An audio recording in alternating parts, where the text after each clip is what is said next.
This is the Digital Marketing Experts Podcast episode. No, why am I trying to sound like a radio announcer? Experts on the Wire, episode 11. Everette Taylor.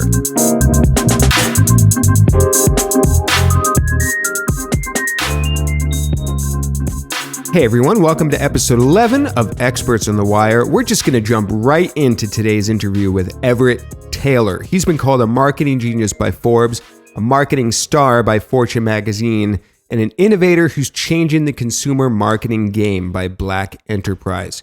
So I hope you enjoy this conversation on episode 11 with Everette Taylor. Can you tell me where you're at today? What is your current role and how do you kind of divide up your time? So my day is pretty weird. I work minimum like a 16-hour day because I'm in two full-time roles, one of which is CEO of my company, Millisense. And Millisense is a digital marketing firm focused mostly on tech startups, helping them with traction, early traction, growth, and marketing strategy through whichever funnel that they need help with. We kind of go the whole range there. And then on the next side of the day, I actually am head of growth and marketing for new projects, new mobile products at Microsoft that are currently being developed in Beijing. And so obviously, like I can literally work a 9 to 5 regular Pacific Standard Time and then completely switched over to Microsoft. I'm probably a maniac for doing both, but yeah, man, that's what my day to day is looking like these days. So you work 2 full-time days in one day. That's crazy. Yeah. So is it Millisense first and then Microsoft second, or typically obviously there's not like I'm just gonna work 9 to 5 on Millisense, right? Like there's things that I'm doing throughout the day, but as far as like meetings and things that I have to do, that's typically during the day. And then in the evening, that's when I'm taking calls from like Beijing and things like that, because that's their work day. Got it. Wow. Very impressive. And so do you have like family obligations as well? I'm not sure kind of what your lifestyle is like, or are you like all in on kind of work at this point in your life right now? I'm currently single as hell. So as far as that, as that is concerned, no, I don't have obligations there, and I don't have a family yet and things like that. This makes me sound like the lonely Grinch of growth hacking, but I don't want to sound like that. I definitely am social and I enjoy doing a lot of different things, and I work hard. If you ever follow me on Snapchat, you'll see that I'll go out and have fun at the bar, and then I'll get home at like 2 a.m. and get back to work. Like that's just kind of how I'm wired.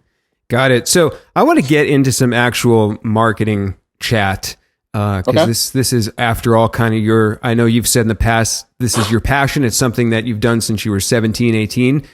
One thing I wanted to ask you about was T-shaped marketing. I think something in the past you've said that you believe in. Can you explain a little bit more about that and kind of why you think T-shaped marketing is a great mindset? It's definitely a great mindset because, for one, everyone should be an expert in something. You really should take the time to, without a doubt, you want to be, when you're in a marketing organization, you could say, hey, this is something that people can rely on me for, that I know that I'm speaking about. You never want to be in a situation where like you don't have a skill that transcends everyone else, because that's what people want. That's what people are looking for. But also you have to take the time to understand that, hey, in this day and age, you have to be agile. You have to be scrappy. You have to understand different aspects of marketing. And so just because you specialize in something or are expert in one or two things, you want to have a good feel for other aspects of marketing. If you specialize in SEO, obviously if you specialize in SEO, you should probably want to be an expert in content too. but and maybe conversion rate optimization. But then you want to understand social, you want to understand PR, you want to understand all different aspects of marketing. And I would take that a step further. If you're a startup marketer, as a T-shaped marketer, your skills should also incorporate some technical things, because you're going to be working with engineers, you're going to be working with product. And so T-shaped kind of gets spread out even more, with the responsibilities that you have in a startup. Absolutely. Is there a specific skill that you consider to be your strength? I would say my number one is probably social and content. And social, it's interesting when you say social, people think social media, and it expands far beyond social media. And then I would say I've been lucky that I've gotten really good at a lot of great things. And I think between conversion rate optimization and social and content are probably the three things that I like to focus on the most. Yeah, I'm glad you mentioned CRO, because I heard you talk about that on another interview. And you mentioned something. You said that it's important to be persistent in your testing. Can you explain why and maybe give us an example? Yeah. So one of the things the reason you want to be persistent in your testing first and foremost is here's something that a lot of people don't realize is that, and this is something I learned from Morgan Brown, and actually he just spoke about this recently, I think on his Snapchat, is doubling down, right? You want to win fast and you want to fail fast. And so when you're finding something that works, you need to keep on cranking out the optimization. You want to figure out what's working and what's not working as fast as possible when you're optimizing your site, your product, or whatever you're working on. And that's why you have to be persistent. You have to be persistent. You have to be consistent. And when you're being persistent, that doesn't just mean being persistent in your actual testing. That means also being persistent in how you track data, how you're coming up with your hypothesis for the test that you're doing. You want a very organized process of cranking out tests as much as you can, and really doubling down. And once you double down and you optimize as much as you can, then you should try to jump to new things. But you want to make sure that you double down on what's working first. Got it. So this isn't only about being persistent, like in a test, like time-wise. Right. It's about being persistent in your mindset and your approach, it sounds like. Right. Do you have a favorite acquisition channel? Maybe specifically we can talk about a company you worked with, Sticker Mule. Right. Would you define them as an e-commerce company? Yeah, for sure. Did you have a favorite acquisition channel that you just saw over and over again, just really had great conversions? Email. Interesting.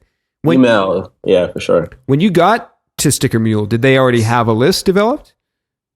So they had a list. That list increased immensely while I was there. They already had a really solid list of people. But here's the thing. They had no life cycle marketing. They had no organized email campaigns that went out weekly or bi-weekly or monthly or anything. So you had this just group of, and if you talk to people who buy from Sticker Mule, these are some of the most dedicated fans and lovers of our product. And the fact that we weren't communicating with them more and giving them more deals and stuff via email with the conversion that we were doing, we had to change that. So is that a mistake that you see not only Sticker Mule, but maybe of other e-commerce companies making, or anybody, that they're not leveraging their email list? Oh, yeah, absolutely. Like, you have to have life cycle marketing in place. You have to be able to re-engage your customers. You have to be able to have, email is one of the best retention tools out there. And a lot of people don't, take that to their full advantage. And that's something that we realized early, and the CEO even knew that, going into it. The CEO is a pretty sharp guy. But yeah, we did a lot of effective things via email. But I will say that the most effective thing at Sticker Mill was just our site itself. It was optimized like so optimized. Like you go on there and you could buy stickers within 30 seconds. Like so optimized, such a seamless experience. And I think that was the strongest thing about our site.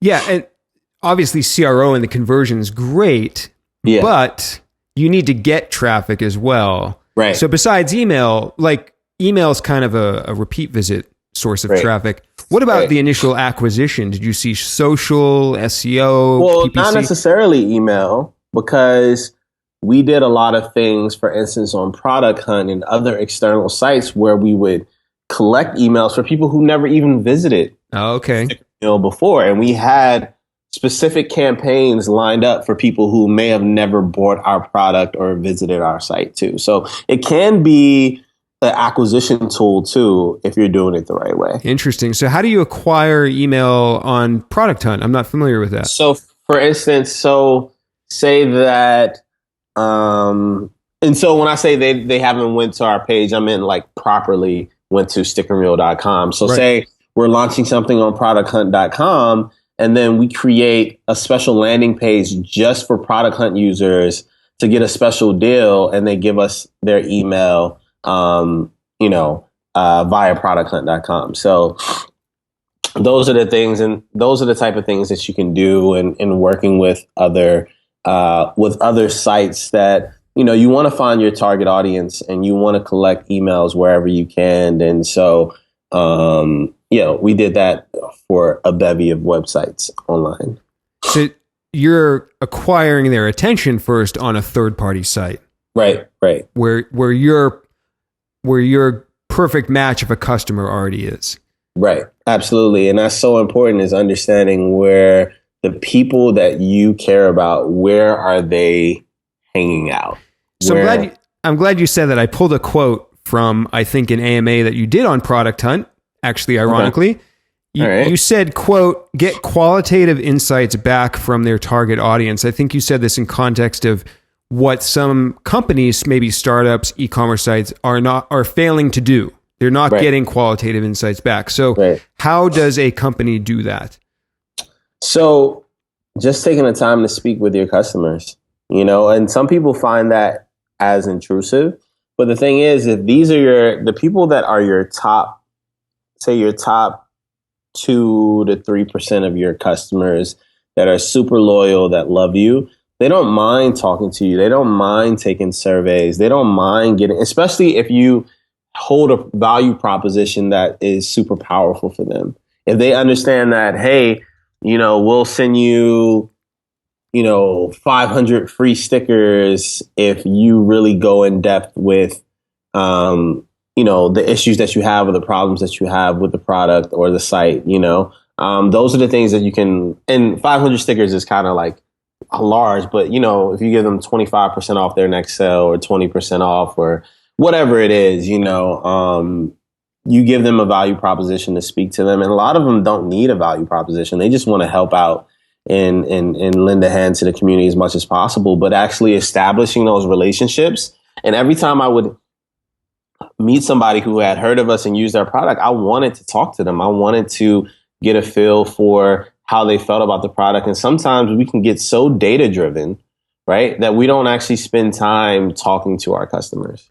I love that point. I see so many people make that mistake, especially nowadays where we're kind of inundated with data.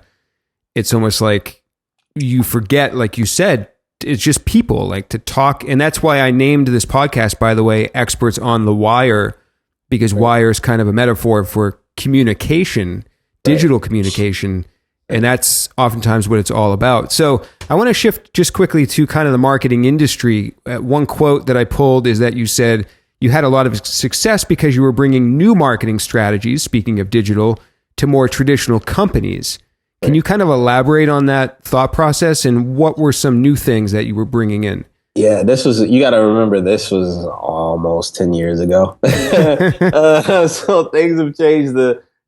People have caught up, I will say, in a lot of different ways. But early in the game, when you think of like years ago, SEO wasn't even really like a thing, and like not a lot of people knew about that. And so really, man, the wins that you could make from like optimizing your site for SEO 10 years ago, oh my gosh, you could make a killing, and some of those things just obviously can't do now.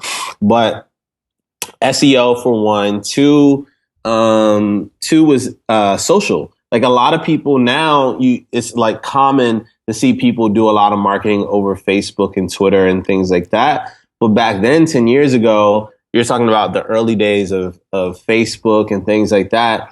People weren't utilizing Facebook as a true platform to really do marketing. And I'm not talking about ads, because back then you didn't have the algorithm the way you have now. And so if you could really grow an audience there, it was super, super effective.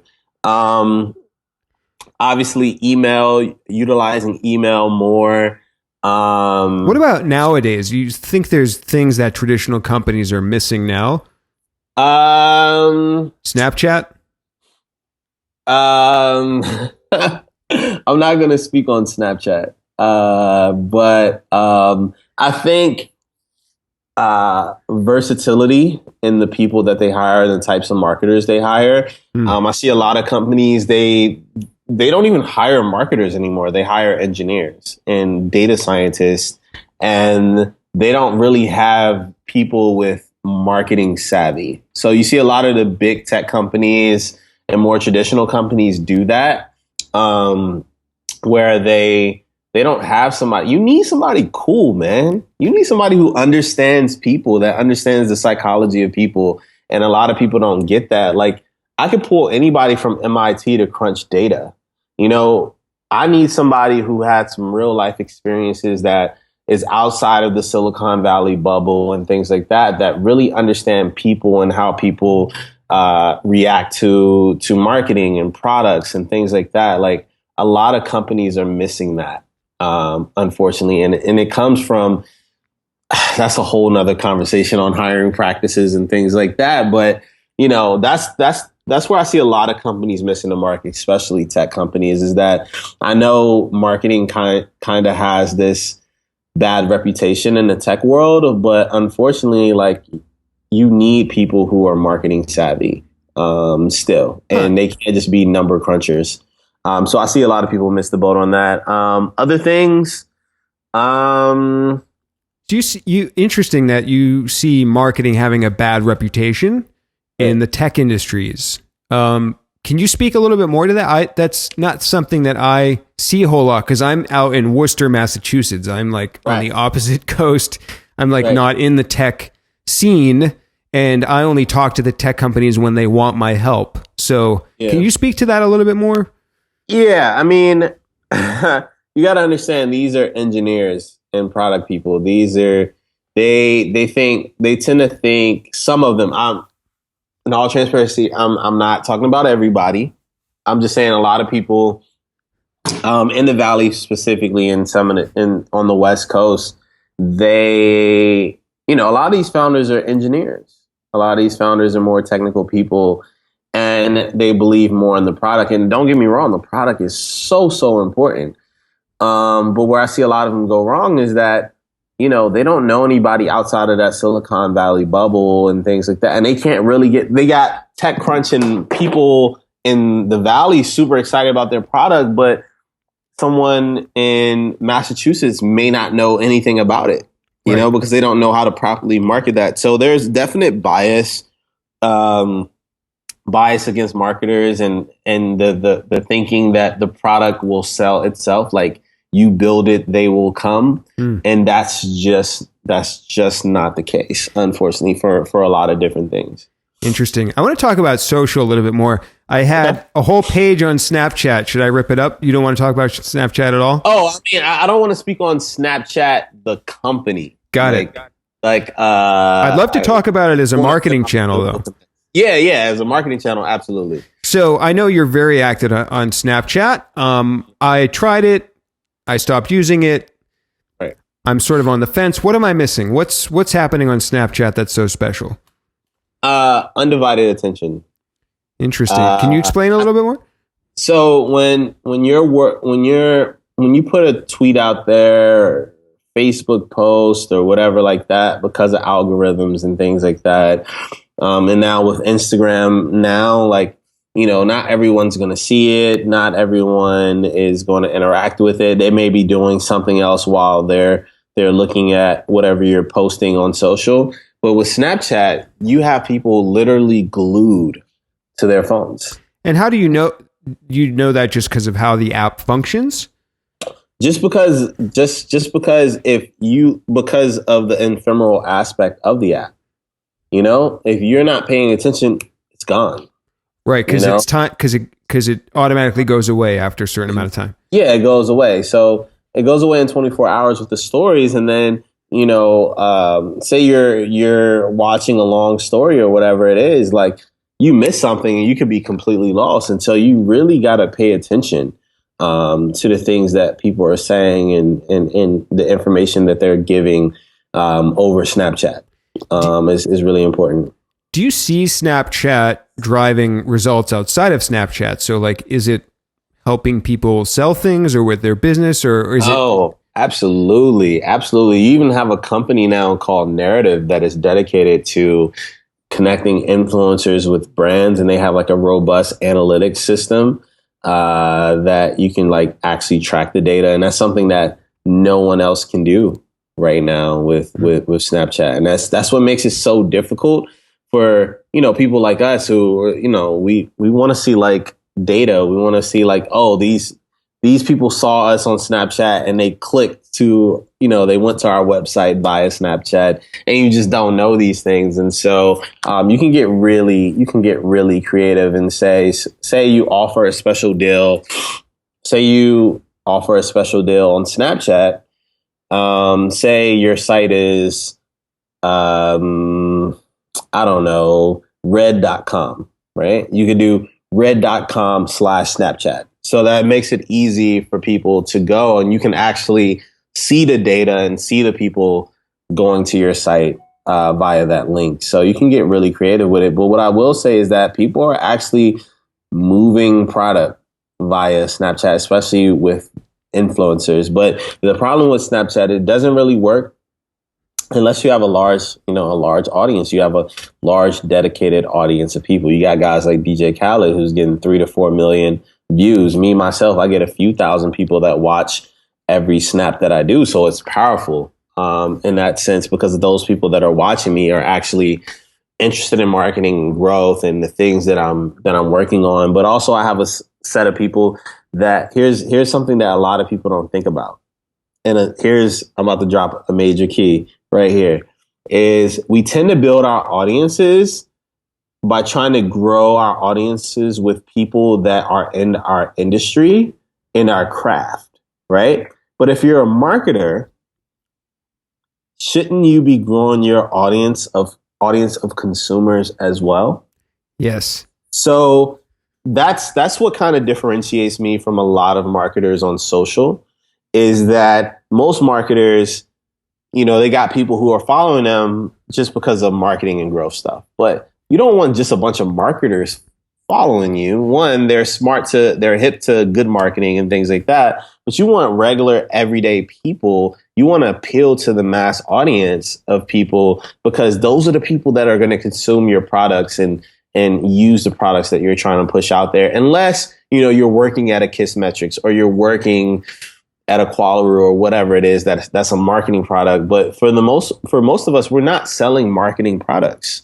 And so you want to grow an audience that is, much larger than that. And that's something that I've done over Twitter, as you can see, and the things that I talk about in Snapchat is that, I can talk about marketing and things here, but then I can have fun and talk about Bryson Tiller, who we were speaking about earlier, or whatever, like just having vast different interests in growing different audiences, people who love music, people who love food, people who love sports. Like, you want to grow a diverse audience. How do you feel like you're able to maintain the attention of the masses? Is there something that you feel kind of anchors you, like a topic or like a philosophy, or what's the glue that's kind of keeping people's attention on you? Being authentic. Dude, this is me. This is our first conversation ever, but am I any different than what I display on social? No, man, this is me. This is me raw. Like, when I'm on social and Snapchat, that's truly who I am. Outspoken, laid back, just cool, just have fun kind of guy, goofy guy. And when you are yourself, people relate to that. You know, I was talking to someone earlier who was talking about this young startup group, and he was like, these 14 to 17-year-old kids, they love you. And the reason they love me is because they can relate to me. You know, I'm not in a suit and tie, man. Like, I'm going to have some ripped jeans and a t-shirt on, you know, and some Jordans. And I'm going to listen to the music. I'm not going to that, you know, young people like. I'm young, I'm 26, you know, and I think being authentic to yourself and being who you are at the end of the day, people can relate to that, you know? And I think making sure that I am mindful though, to not delve too deep into one thing over the other. Like if I feel like, oh, I'm tweeting about growth and marketing too much, it's like, man, let me throw out like a tweet about some sports or music or whatever, to make sure that I diversify that content that's being put out there. And the same thing with Snapchat. I understand that if I talk too much about growth and marketing, I may lose people because I have such a large audience that doesn't care about that. And so you'll literally watch my Snapchat, and 1 minute I'm talking about conversion rate optimization, and then the next minute I'm talking about like sports, or I'm talking about or posting something funny and goofy, you know, just making sure that there's a diversity in content.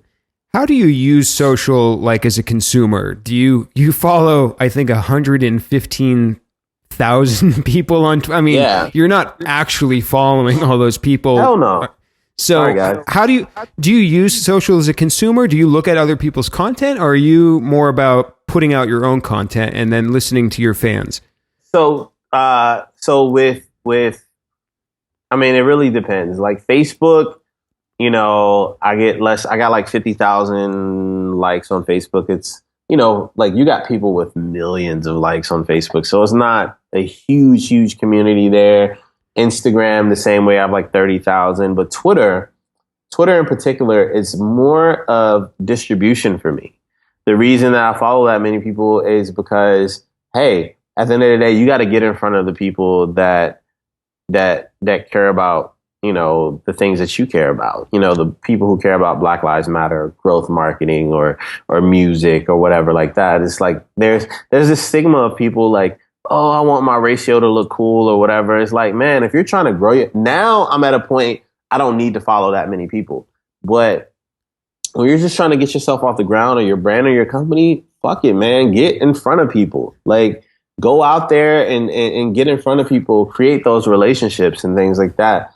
But yeah, I definitely use it more to distribute content, but I definitely have my Twitter list of people that I want to follow individually, the things that they're doing. And the thing about it is that if I miss something, people make sure I see it. Like, Yeah. Everett, man, did you see? Like, I'll have like 20 people tweet me that, you know? Yeah. So I rarely miss things that are going on in the world via Twitter. The one thing I will say is very, very hard, and some people don't realize this, is that it's very hard for me to see every tweet that comes my way, and the message. Oh man, the messages that I get and things like that. People don't realize when you're following that many people, there's hundreds of people messaging you a day, and you just can't see everything. But yeah, it's definitely more a tool for me to distribute, but also still show a humanistic side of me and be able to talk to people and things like that too. How do you feel about the word personal brand? I know I have mixed feelings about that word, or the word influencer, or whatever synonym you want to give it. I don't want to call I don't like calling myself an influencer or whatever. Like, you know who has influence? Freaking Beyonce. That's who has influence, man. Like, I'm a small, you know, pea in the pod. In general, do you like the word at all? I mean, not maybe upon yourself, but when other people use it to talk about Seth Godin or whoever it is. Not really. I don't know, man. It's just, I don't know. It makes me feel weird. And the personal branding thing, I'm not sure how long you've been following my career on social, but if anybody who's been following it realizes that, dude, I didn't get any of this attention 2 years ago. Like this was all 2015 and forward. I was more about the guy who was like behind the scenes, in the shadow of a guy like Sean Ellis, who got all the attention. Not that it wasn't deserved attention, but when you're working for a guy like that, you could be the head of growth, but people are still going to look at Sean like, oh, this is Sean Ellis, and I was always behind the scenes, and I didn't really start embracing my personal brand until last year. I didn't really embrace it, and the only reason I embraced it, here's the secret: sales. Yep. Revenue. Yep. Like when I saw the effect of having, say, an article in Forbes or an article in Black Enterprise or Fortune or whatever it is, what that did to the bottom line of sales and getting customers, I was like, okay, I could dig this. Yeah. This is a growth hack. This is the PR thing is a thing. The problem with personal branding is there's a lot of stereotypes that come with it, that you're not humble, that you're flashy, that you're not dedicated to your work and things like that. For instance, dude, like I put stuff on the back burner so much. Examiner, which is a huge publication, I've owed them an interview, getting back to them on interview questions for almost a month now, because I refuse to put PR in things about myself in front of my company and the things that I'm working on. And unfortunately, a lot of people don't see it that way. And for early traction startups, and if you're an entrepreneur, press and PR is great. You're trying to get traction any way you can. But a lot of the later stage startups and the bigger companies, they don't like it. When you, in 2015, you said you first kind of consciously realized the benefit of a personal brand. Right. For sales, was there something that you intentionally did to make that happen, to get into Forbes or whatever the magazine is? Just did you use your connections, or what did you do? So I did it unconsciously, but consciously. So I'll explain. So what happened was, for me to get to the point that I'm at right now, is being open to doing pretty much every damn thing. So I've literally done podcasts that like barely has any listeners, or blogs that generate basically no traffic. But here's the thing, because I have the social following that I have, as long as somebody writes something or whatever, it's going to be seen. It's going to get traction. And so what really started early last year, I had like 27,000 Twitter followers. And what happened last year was, a couple of people were like, man, your story is kind of awesome. Like, can I write on you? And I was like, I guess, like, dude, the first stories on me, the first articles I did were horrible. They had horrible pictures. It was just all bad. But what happened is that because I had a solid social following, when I did these things, people were like, oh, and so more people started to find out about my story. And so it just became a culmination of doing little things, like a little blog here, a little podcast here, a little blog here, a small speaking event here. And a lot of people, the problem is they won't check their ego to do the small things. It doesn't matter if I'm in Forbes or Fortune, I'm still going to be on your podcast. And I don't even know. I didn't ask you, oh, how many how many listeners do you have or whatever. I'm like, oh, you're cool, man. Ross is cool. I'll get on. Like, I'm busy as hell, but I'll do it.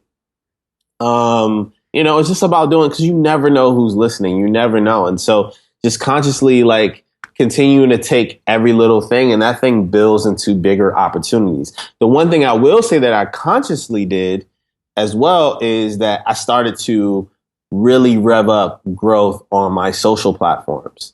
And one of the people that I targeted were writers and journalists and people who write for Forbes and Adweek and things like that. And I created those relationships. But the thing is that I've never once asked anybody to write on me.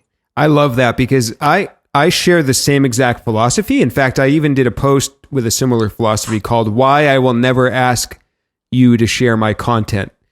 There's a lot of kind of outreach and link building and all this stuff in my field in SEO, right? Where there's this whole, like, it's totally accepted that you just ask and ask and ask and ask and ask people to share your, oh, can you tweet my thing? Can you, right. You know, and I've never done that once and I will never do that. It's just not my, and I love that you said that you have never asked to be in Forbes or any of these places. And so when you said that you targeted these people on social, like the journalists and the writers, do you mean you follow them, you engaged with them? Like what was the actual Yeah, so thing? what I did was, and I unintentionally targeted them. What I was doing was targeting people that were talking about TechCrunch, Forbes, Adweek. And when you do that, you're going to get writers. That just comes with the territory. And then, like, a lot of times these people are verified. And I don't know if you know this about Twitter, but if someone's verified, you get verified notifications. And so if I see a writer from Forbes, a lot of them are verified or whatever. I see, and funny enough, the writer from Forbes that wrote on me wasn't verified. Huh. So what do you mean by verification? Like, if you are verified, and like, what kind of notification do you get? So so for a regular Twitter user, they have like two tabs. It's like like all notifications and mentions, right? We have a third tab that's verified, and I don't know if I'm like supposed to give out the Twitter secrets, but the verified tab this is like the best product feature on Twitter, to be honest, for me, is you can actually see whenever anyone who's verified tweets at you, retweets your content, likes your content, follows you, engages with you in any way. Wow, I've never heard about. I've been on Twitter for a long time. It's extremely a super effective networking tool. Wow. And how did you get verified? Did Twitter approach you? Well, I just got an email one day that said, "Hey, we need to verify your identity and we need your passport or your ID." And I was like, "Is this like a phishing scam? Like, I don't know what's going on." And it was really from support@twitter.com. And I was like, all right. So I sent it in and boom, I was verified. And then next I got Facebook, and a few weeks ago it was Instagram. So I don't think there's really any tech people verified on Instagram like that. So I didn't even know you could be verified on Instagram. I guess maybe subconsciously, but wow. So I want to shift. I love all this. I mean, I love these keys that you're dropping. That's awesome. Right. You tweeted that you were with Jamie Foxx on Easter. Yeah. How did that happen? Funny, that happened through Snapchat. Really? So explain this. So this guy by the name of Richard Rice, shout out to him. He hits me on Snapchat, and I don't see everyone's messages on Snapchat. It's hard to get to read all the things people send to me. I just happened to be in the back of an Uber in San Francisco at the time reading this, and he says, "Hey, I'm cool with Jamie Foxx.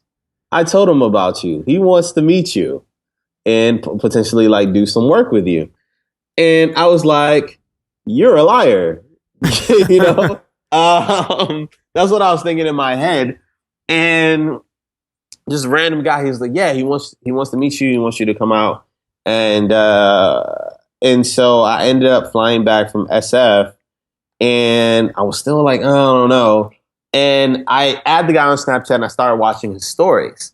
And I have a very strong photographic memory. And I don't know if you saw the story about Jamie Foxx saving that guy from the burning car. No, I didn't.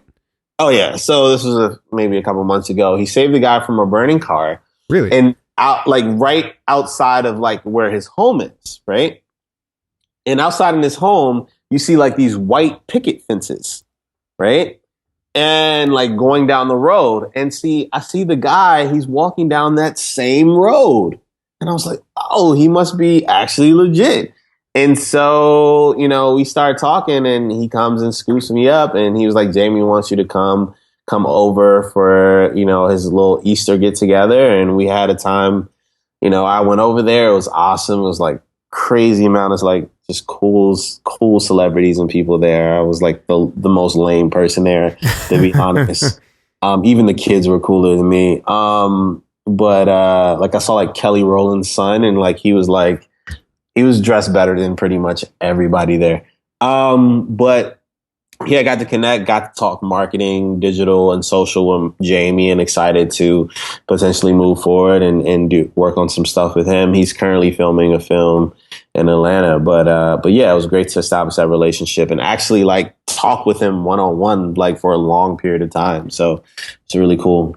Wow, very exciting. When I saw that picture, I flipped out. I was like, Jamie, because I'm going to date myself here, but I was probably your age or maybe 24 when I heard the Kanye song with Jamie Foxx in the beginning. I'm forgetting the name right now, but the one with Twisted. Slow Jams. Yeah, Slow Jams. Yeah. That was like 02, 03. Yeah. So I was 22, 23 at that time, but that's by far one of my favorite Kanye albums is the first one. So yeah, absolutely. Brings back good memories. But I want to ask a couple more questions. I appreciate your time.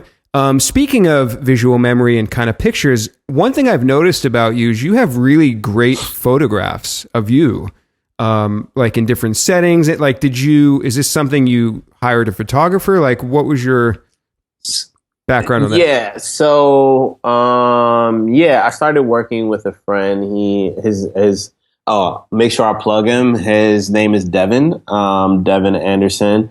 And, Devin works actually for Snapchat. He's a content creator at Snapchat. You can find him at Devin on Deck everywhere. DEVAN on Deck.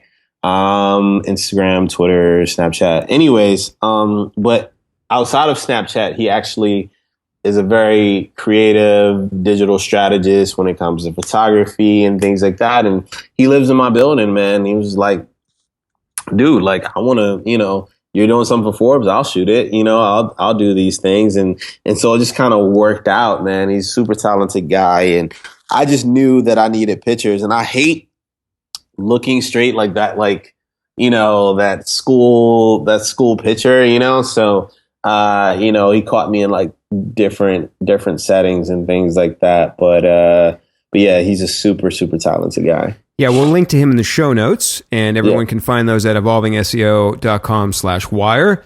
And I've noticed that definitely really makes you helps you stand out, I think, is your personal photos. So is there anybody in the marketing or entrepreneurial world that you look up to? Like, do you look up to people, or do you kind of just do your own thing? Oh yeah, dude, I'm 26, man. It's like there's things like even someone like you, man. You know way more about SEO than I do.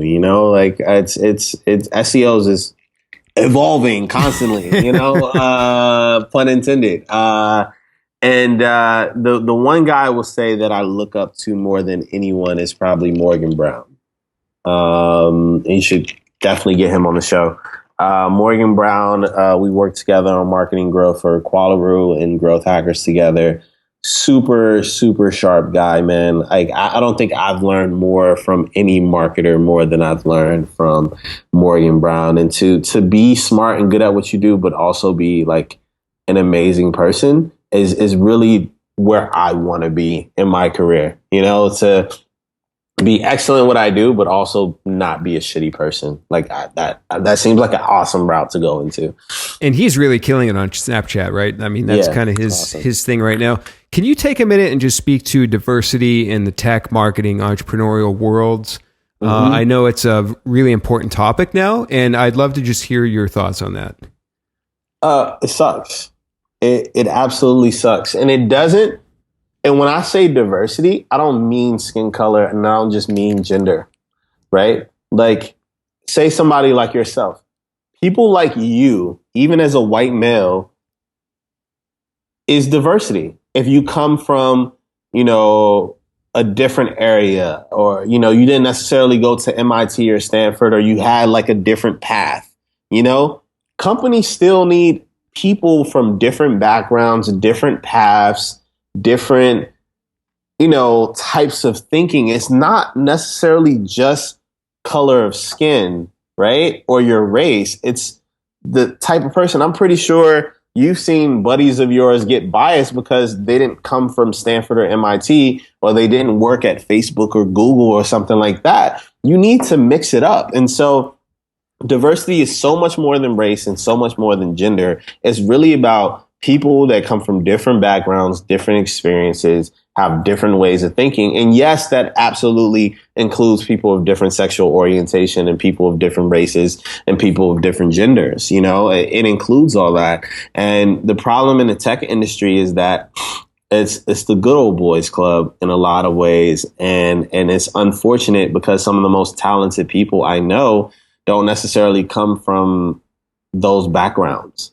And so, yeah, there's just a lot of work that needs to be done in tech, and it's disheartening. How much do you see, speaking about the quote, good old boys club, how much do you see that being unconscious versus conscious? Oh, it's definitely unconscious. It's a lot of times it's unconscious. For instance, you're going through resumes, boom, boom, boom, boom, like, oh, Stanford, you know?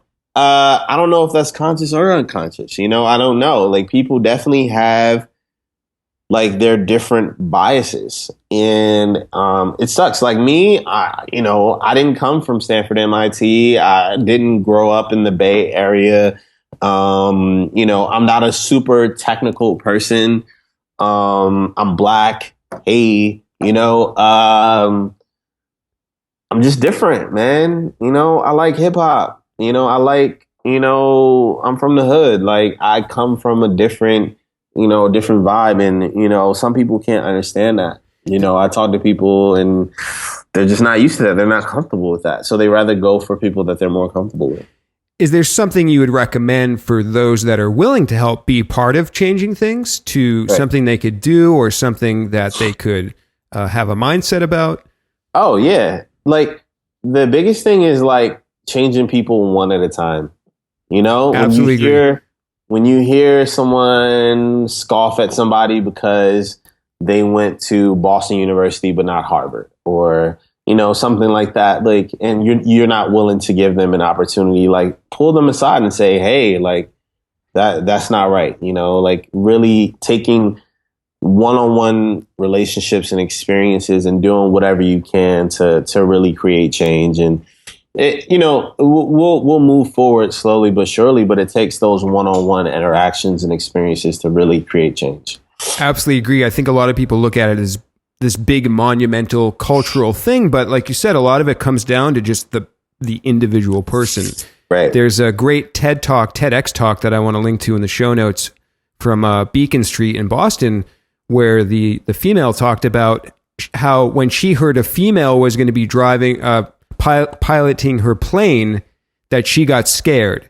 And and she realized that unconsciously she had a bias towards males, wanting a male to fly the plane. Wow. In like a dangerous situation or whatever it was. And I loved that example because I thought about it and I said, wait a second, I've kind of experienced maybe unconsciously a similar bias like that. And like, where does that come from? And you question, I think there's a real aha moment for people when they have that light bulb and they realize there's an unconscious bias in any given situation. Cause then I think you can start to reverse that pattern, the unconscious bias. So, thank you for speaking to that. One last question. Yeah, sure. Where do you see yourself headed? Do you have like a goal, or are you just kind of taking it day by day, year by year? What's kind of your plan, if any? You know what? I used to have these grandiose plans and different things like that. And the funny thing about life is life will smack you in the face and say, and so I'm really taking it day by day. And I think my main focus is just getting better at what I do. I get all these praises heaped on me, and I never asked to be called a marketing genius by Forbes. Dude, I'm not a genius. Like, I'm still learning, man. I'm still trying to get better. It's so much I have to learn and so much I need to improve on. And so really, man, I just want to get better. I just want to learn over the next few years is the main focus. That, being able to take care of my family back home and just learn. I love that. And Look, I'm so young, man. And so we get so caught up with money and titles and success and things like that. And you just got to learn. You just got to learn. And so that's my main goal for the next few years is to learn a lot and make a high impact in whatever I'm doing. I love that answer. I mean, you strike me as somebody that you really like the craft of what you're doing, and you just want to get better at that. So, last thing is, where would you like people to go to find you? I mean, obviously, we're going to link up all your social profiles, but just give us the quick rundown of where people can check you out. Promo. Yeah. All right. You can catch me on Facebook. Just type in my name, Everette Taylor, or go to facebook.com, Everette Taylor Jr. Jr. Twitter is just my name, Everette, at Everette. Instagram is at Everette. And Snapchat is Everette Taylor. I'm also on Periscope at Everette as well. I don't use Periscope that much. But yeah, I'm in all those places. On my website's everettaylor.com, man. And yeah, check me out.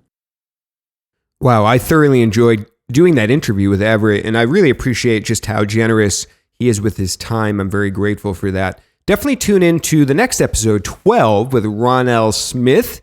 He helps run UMoz. This is Moz.com's community-run blog. It's all user-generated content, and Ronell puts a lot of work into that, and he is really knowledgeable in what it takes to, accept content, review it, the editorial process, and just content marketing in general. He's really savvy with that. So definitely tune in if you're interested in learning more about content marketing and about how the UMoz blog works.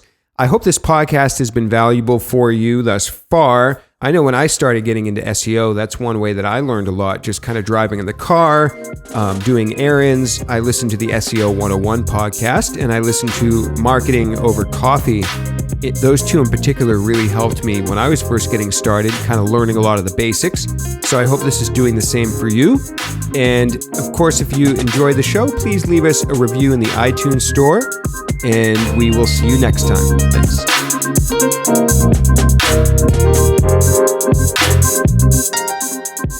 Music by me.